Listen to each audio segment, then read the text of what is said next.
नमस्कार, जय हिंद साथियों। मैं पारस कुमार आप सभी का बहुत बहुत स्वागत करता हूं पारस फ्री एजुकेशन में। आज इस क्लास में हम शिक्षक भर्ती एग्जाम के लिए गणित के ऐसे महत्वपूर्ण प्रश्नों को पढ़ने वाले हैं जो कि हर बार एग्जाम में पूछे जाते हैं। इसलिए आप सभी लोगों से रिक्वेस्ट है इस वीडियो को आप कंप्लीट देखें और सारे प्रश्नों को आसान भाषा में समझाने वाला हूं। यदि आपकी मैथ कमज़ोर है तो भी आपको समझ में आ जाएगा। तो चलिए भाई हम शुरू करते हैं प्रश्न क्रमांक 1 से। यहाँ पर देखिए दो संपूरक कोणों का माप हमें यहाँ पर दिया गया है। बताना है x का मान क्या होगा। तो आपको कैसे सॉल्व करना है, हम जानते हैं संपूरक कोणों का योगफल 180 के बराबर होता है, अर्थात हम इन दोनों के जोड़ को 180 के बराबर रखेंगे। कैसे करेंगे, 3x प्लस 15 प्लस ये दूसरा कोण कितना है x धन 5, कितना है x धन 5। इन दोनों के जोड़ को किसके बराबर रखेंगे हम 180 के। अब देखिए यहाँ पर 3x से में x जुड़ेगा तो कितना हो जाएगा 4x हो जाएगा, और 15 5 जुड़ेगा तो कितना हो जाएगा 20 हो गया। तो 4x धन 20 बराबर कितना हो गया 180 हो गया। 20 का पक्षांतर करेंगे तो 4x बराबर कितना हो जाएगा 160 हो जाएगा। ठीक है, क्योंकि 20 क्या घट जाएगा। तो x बराबर कितना हो जाएगा 160 भागित 4, कितना आ जाएगा 40 अंश है। अर्थात हम कह सकते हैं जो x का मान है भाई वह 40 अंश होगा। विकल्प ए यहाँ पर हमारा राइट आंसर हो जाएगा। ठीक है, चलिए अगला प्रश्न है श्रृंखला में लुप्त संख्या ज्ञात कीजिए। बताना है ये जो श्रृंखला चल रही है यहाँ पर लुप्त संख्या क्या होगी। श्रृंखला क्या है पहले लिख लीजिए, 3 7 13 21, फिर क्या है 31, फिर क्या है 43। अब देखिए भाई यहाँ पर आपको देखना होता है कि यहाँ पर श्रृंखला किस तरह से बन सकती है, ये आपको स्वयं अपना लॉजिक लगाना होता है।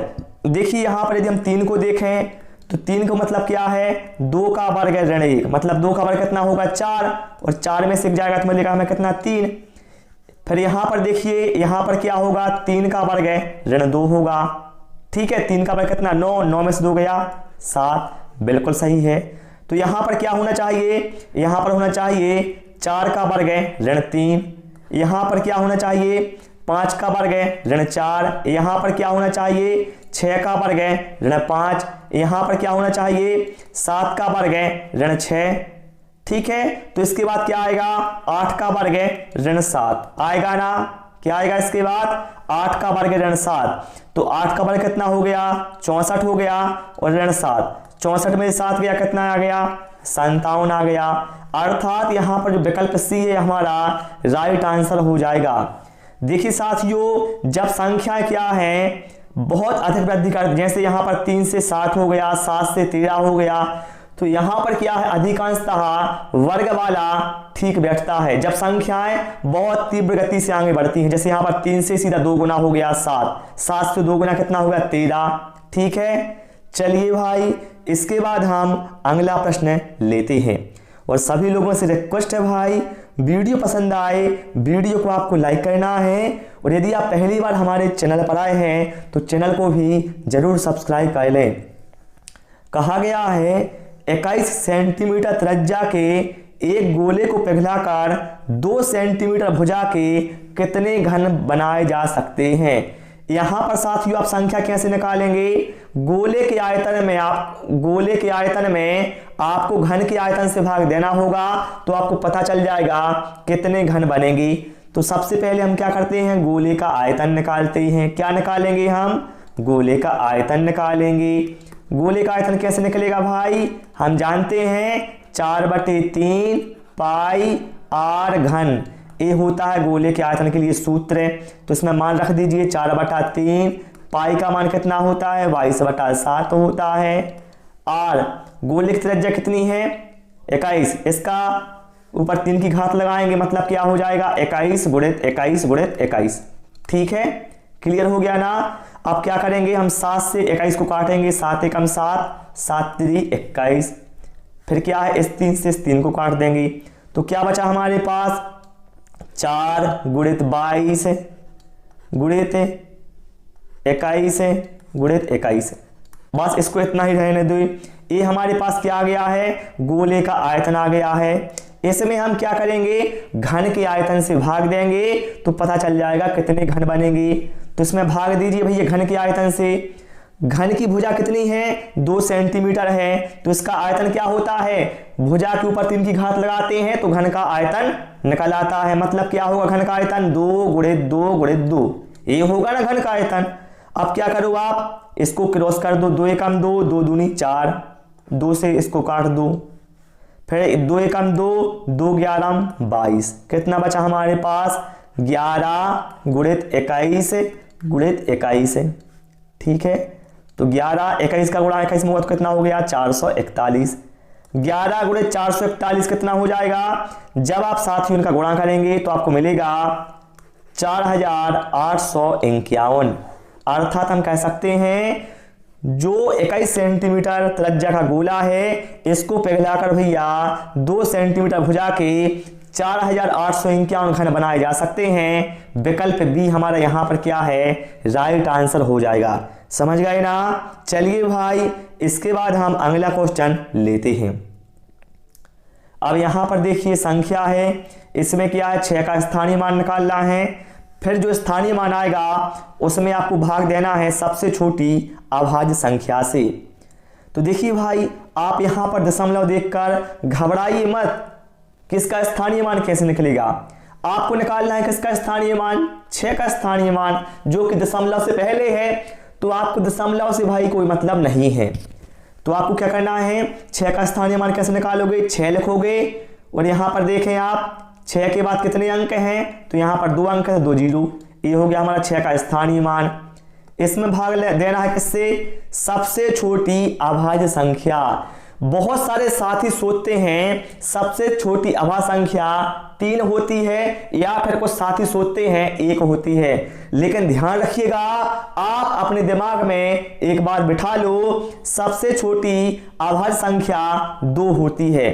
ठीक है, तो भैया 600 में भाग देंगे हम 2 से तो कितना मिलेगा, आप सभी जानते हैं 300 मिलेगा। अर्थात यहां पर जो विकल्प सी है हमारा राइट आंसर होगा। यही क्वेश्चन साथियों आपसे अलग से पूछा जा सकता है, सबसे छोटी अभाज्य संख्या क्या होती है, तो बताइएगा 2 होती है। ठीक है, चलिए इसके बाद हम अगला प्रश्न लेते हैं।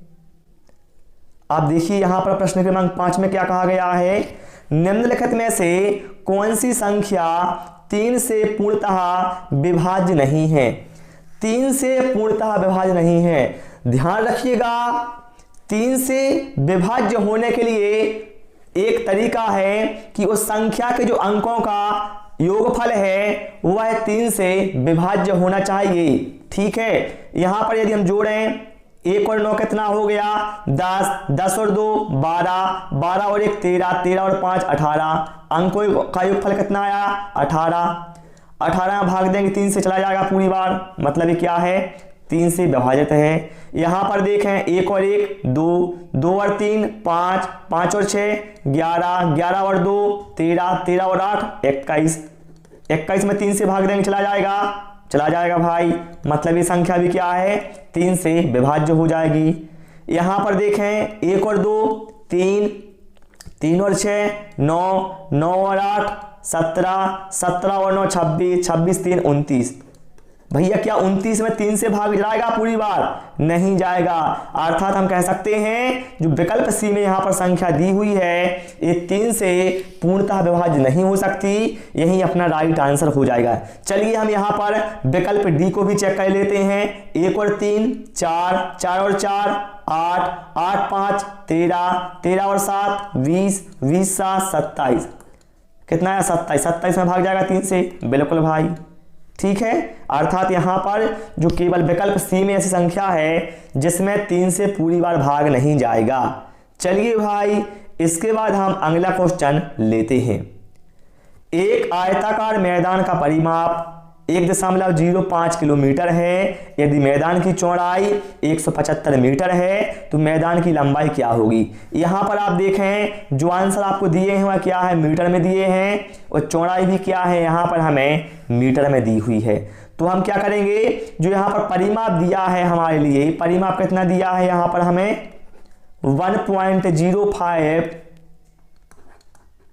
ये दिया है किलोमीटर में, तो इसको क्या करेंगे हम मीटर में चेंज करेंगे। इसके लिए हम क्या करेंगे, इसमें गुणा कर देंगे 1000 से, गुणा करेंगे तो कितना मिल जाएगा हमें 1050। हमने क्या किया, परिमाप को चेंज कर लिया मीटर में। ठीक है, अब आप सभी लोग भाई एक चीज तो जानते ही होंगे, क्या जानते हैं आप, कि आयत का परिमाप बराबर क्या होता है। इस सूत्र भाई सभी को पता होगा, 2 ब्रैकेट में लंबाई धन चौड़ाई। इसमें आप मान रख दीजिए, आयत का परिमाप कितना आ गया हमारे पास 1050 आ गया, बराबर 2, लंबाई कितनी है, लंबाई भाई हम निकालना है, चौड़ाई कितनी है, चौड़ाई 175 है, तो 175 लिख दिया। हम क्या करेंगे, 2 का पक्षांतर करेंगे साइड, तो क्या है ये भाग में आ जाएगा, है ना। तो 1050 में जब 2 का भाग होगा तो मिलेगा हमें कितना 525 मिलेगा, बराबर लंबाई धन 175। 175 का पक्षांतर कर देंगे हम तो कितना हो जाएगा, 525 में से 175 घट जाएगा, बराबर लंबाई 525 में से भैया 175 जाएगा तो मिलेगा हमें 350, बराबर लंबाई। अर्थात जो लंबाई है वह 350 मीटर होगी भाई। विकल्प सी हमारा क्या है यहाँ पर राइट आंसर हो जाएगा। समझ गए ना, इतना तो क्लियर है भाई। ऐसे ही भाई एग्जाम में क्वेश्चन आते हैं। आप लोग सोचते हैं एग्जाम में बहुत हार्ड क्वेश्चन आते हैं, मेरे भाई एग्जाम में ऐसा नहीं होता कि सभी प्रश्न आपको वहां पर कठिन देखने को मिले। ठीक है, चलिए इसके बाद भाई हम अगला क्वेश्चन लेते हैं। हमें क्या करना है, इसको भाई हमें बताना है कि इसको हम भिन्न में बदलेंगे तो हमें क्या मिलेगा। सबसे पहले आप एक काम करें, यहां पर क्या है 3.004 है, 3 तो दशमलव को आप छोड़ दें, आप लिख दें ऐसा। ठीक है, अब यहां पर आप क्या करें, भाग में 1 लिखें। आप यहां पर देखें कि दशमलव के बाद कितने अंक थे, दशमलव के बाद यहां पर 3 अंक हैं तो हमने यहां पर 3 जीरो लगा दिए। ध्यान रखिएगा दशमलव के बाद जितने अंक होते हैं आपको उतने ही जीरो लगाना है 1 लिखकर, तो उसका दशमलव खत्म हो जाएगा। ठीक है, इसका हमने क्या किया, दशमलव खत्म कर दिया। अब हम क्या करेंगे, इनको हम क्रॉस करेंगे, 2 से ही भाग चला जाएगा, बिल्कुल हाँ। इसमें 4 से भाग जाएगा क्या, चलिए 4 से देखते हैं। 4 सत्ते 28, बचा कितना 2, 4 पंचे 20, 4 एकम 4, यहाँ पर दीजिए 4 दूनी 8, बचा 2, 4 पंचा 20, 0। तो ऊपर कितना आ गया हमारे पास 751 और नीचे आ गया 250। ठीक है, अर्थात यहाँ पर विकल्प डी हमारा राइट आंसर होगा। देखिए एग्जाम में भाई क्वेश्चन ऐसे ही आते हैं, लेकिन क्या होता है आप लोगों के ऊपर इतना प्रेशर होता है वहां पर, जो इतने इजी क्वेश्चन होते हैं वो भी या तो आप गलती कर देंगे या फिर आपको वहां पर कठिन लगेंगे। ठीक है, तो एग्जाम में आप जब देने जाएं बिल्कुल भी प्रेशर मत लें। ठीक है, बिल्कुल फ्री माइंड में वहां पर आपको एग्जाम देना है, क्योंकि गणित ऐसा विषय है यदि आप इसे प्रेशर में हल करेंगे सवालों को तो भाई आपसे नहीं होंगे, ये बात पक्की है। अगला है भाग के एक प्रश्न में भाजक 7, भागफल 123 और शेषफल 6 है, तो भाज्य क्या होगा। कुछ नहीं करना भैया, इसमें हम जानते हैं भाज्य बराबर क्या होता है, भाज्य बराबर होता है भाजक गुणित भागफल धन शेषफल। ठीक है, तो इसमें आप वैल्यू रख दीजिए। भाजक कितना है, भाजक भैया यहाँ पर 7 है, भागफल कितना है 123 है, धन शेषफल कितना दिया है 6 दिया है।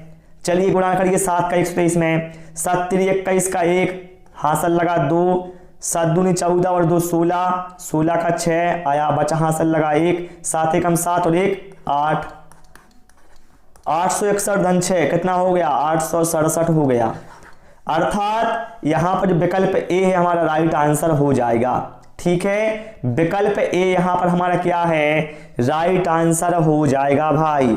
ओके, ठीक है, तो प्यारे साथियों आज इस क्लास में इतना ही। आपको हमारी क्लास कैसी लगी? भाई क्लास पसंद आई हो सभी से रिक्वेस्ट है वीडियो को लाइक करें, शेयर करें। Thanks for watching this video.